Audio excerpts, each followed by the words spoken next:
பாருங்க எங்கள் பிள்ளைங்களெல்லாம் பார்த்தீங்களா, நைட்டு 11:30 மணி. வாங்க எங்கள் அம்மா என்ன பண்ணுறாங்கன்னு பார்க்கலாம்.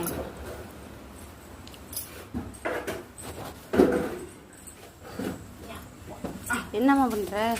என்ன பண்ணுற? காலையில் பிள்ளைங்களுக்கு சாப்பாடு இப்போயே சமைச்சு வைக்கிறேன். காலையில் ஒரு தடவை சாப்பாடு போடணும்ல, அது ஒரு சாப்பாடு, ஸ்பெஷல் சாப்பாடு பிள்ளைங்களுக்கு.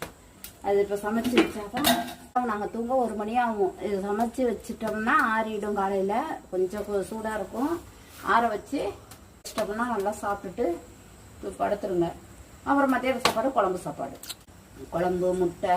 இப்போ மணி என்ன தெரியுமா? 11. 11:30. பரவாயில்ல, இன்னைக்காச்சும் 11:30. நேற்று 1 மணி. நான் படுக்க 1:30 ஆச்சு.